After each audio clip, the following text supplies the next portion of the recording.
Hello, this is Star Dragon. Welcome back to another video of Genshin Impact here. We're going to be doing another video on the 5-star character that is coming out in patch 3.1 phase 2.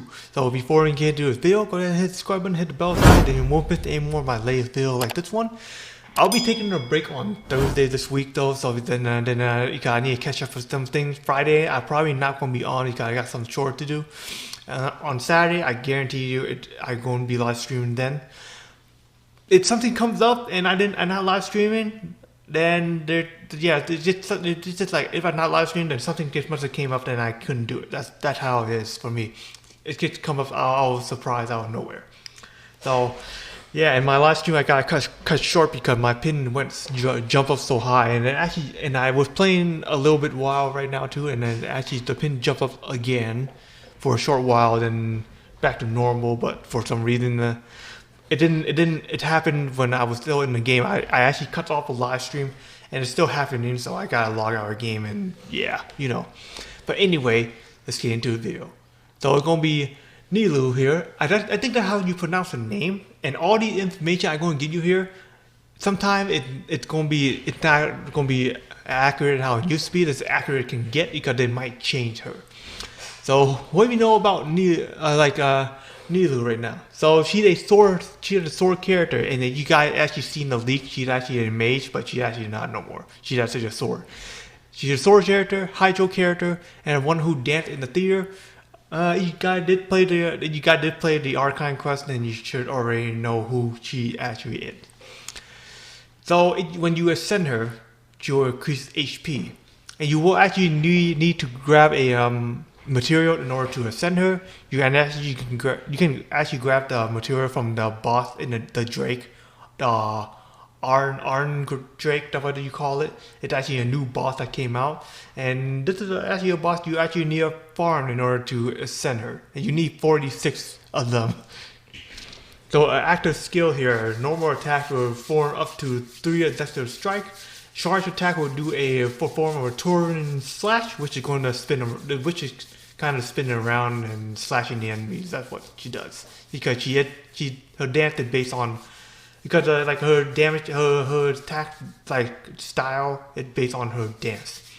And plunging attack will actually hit the below on ground mid-air, dealing a AoE damage on impact, which is going to be her normal physical damage like any other sword characters. So first of all, you activate her elemental skill. She will actually in the state of that, and all her normal attack will convert into hydro damage. It cannot be overwritten with any other element. And on her final attack, she will unleash a luminous illusion, which is a shockwave on her final strike that deals enemy in front of her. But after that, until you have enough of a lunar prayer effect that are actually upon her, you can actually see on top of the screen. You can see it actually charge up.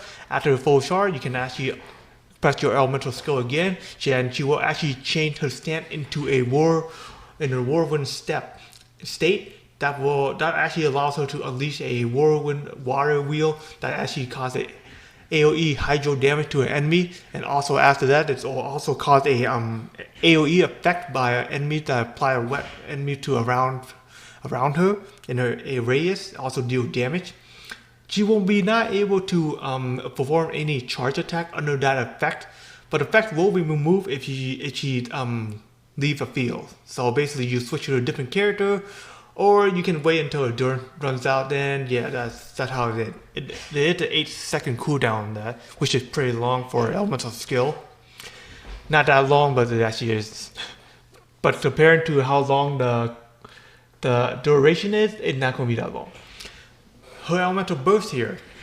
This is actually a elemental burst that will cause a low distance to bloom and dealing a hydro AoE damage to all enemies in the area, actually based on her max HP. And it also will have a aura around her that also going to be called a linger ailment. It's actually a type of aura that she have that cause damage to an enemy in her aura, causing a hydro damage. Cooldown going to be 18 seconds for that one. NG cost is going to be 70, which is beyond average. Passive skill here, 3 of them here. So first one, Wait Jade Lotus. So this one, when you have perfect cooking, she have a 12% chance of producing double the product. That only the food that has actually related to adventure related effect, in order to be able to have a chance to produce two of them. And the second one is gonna be Court of Dancing Petals. Court of Dancing Petal, don't know too much about this, but only thing I do know, when she activates her elemental skill, the effect of a golden charm bounty will last for 30 seconds, and what it do is it increase elemental mastery for all nearby party number by 100 points for 10 seconds. If they are hit by Dendro, it will bloom cause will affect will cause more damage to the enemies. But it also says that all characters in the party, Dendro or Hydro, have to be at least one of them in order to do that. That's when it will actually cause a golden chariot bounty effect. And such a core thing here, and yeah, but I only think that's the only thing I know. It's not very clearly about in here, so that's all I have seen. But due to that one, we can go to for a third one, passive talent number 3 here. Passive talent number 3, Dreamy Dance of Aeon. So every 1,000 point that for her max HP above 3,000 will cause a damage that will cause damage to a Bruni core created by a golden charm bounty, will increase 9%, and each maximum increase will actually achieve by 400 points. So it actually deal more damage. Though it's only 1,000 points of max HP that is above 3,000 HP. So if her HP is more than 3,000 and extra 1,000, then will actually increase 9% of it. 9% of the effect that it have on the second passive skill. And now the Constellation, not going to be too much of it. Constellation number 1 is not too bad at all. It will actually extend her, it actually helps her deal more damage on 65% more damage on her final strike of the Lunar Illusion damage. So that's actually her, the shockwave that she actually caused on her final attack. And also extend her aura by 6 seconds. And Constellation number 2 here. For a character that when she's affected by the golden cherub bounty, that dealing higher AoE damage to opponent have a hydro resistant. That opponent hydro resistant decreased by 35% for 10 seconds, and also trigger a damage to opponent, and also their dendro resistant will be decreased by 35 for 10 seconds too. You need a unlock a Court of the Dancing Petal talent, which is passive talent number 2. You had to unlock that in order for Constellation level 2 for work. Constellation level 3 here, nothing special. This one, it just only increased their elemental mastery. Wow, what I'm saying, elemental mastery? What I'm talking about? Elemental burst by 3, and a maximum upgrade can be up to level is 15. So if you guys are kind of wondering right now, because during my live stream, I actually found out you only can upgrade to 13. That's all you can. That's the max upgrade you can do. I don't know why maximum upgrade level is 15 instead in here, but I do know it will increase by 3. Yes, and if you have maximum of 10, this will increase 3 more into to level 13 on your talent. That will be a max. I just found out that today. And today is Wednesday, not Thursday. Thursday I need a break. Constellation level 4 here. After her third step of the dance on her state, which is her elemental skill state, she will gain 15% of elemental energy, and also her listening spring, which is her elemental burst, will increase by 50% for 8 seconds. Elemental skill number 5 here, increasing her elemental skill talent by 3. Maximum upgrade to 15. Let's say a maximum upgrade is 13 instead. If you want to know why, then you try doing on a 4-star character that are Constellation level 6 or 5. Then you will know what I mean when upgrading the talent. Constellation level 6 here. For every 1000 point of max HP that she have, her quick rate and quick damage will increase by 0.6% and 1.2 respectively every time. The max increase the quick rate, quick damage is measured by 30% to 60% respectively. So every 1000 points that she has on that one. So every 1000 points she will have increase of quick rate and quick damage that make her become really powerful if you have C6 on her. And C6 is actually pretty rare on the 5-star character. Some people blow up all their money just try to grab it. Like they're beneficial but not cheap.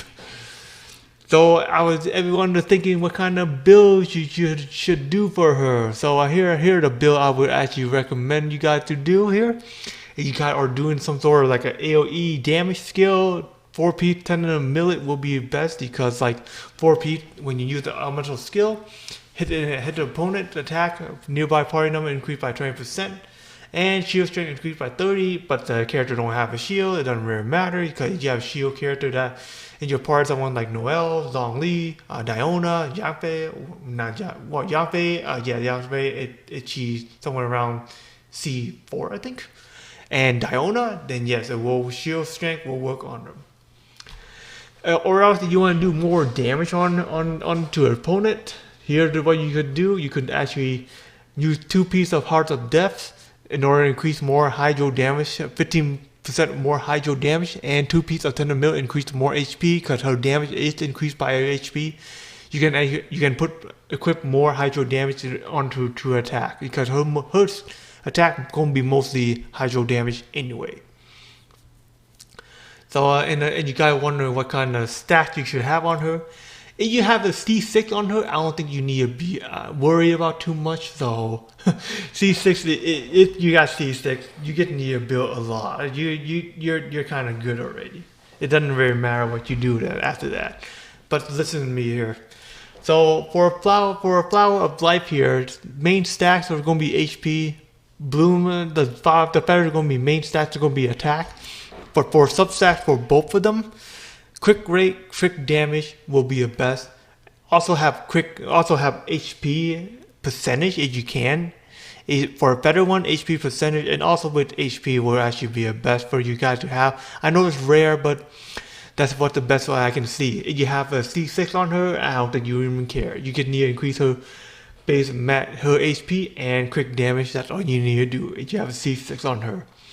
For Stand of Time here, for the Hourglass, you're just going to be increasing more of HP. That will be it.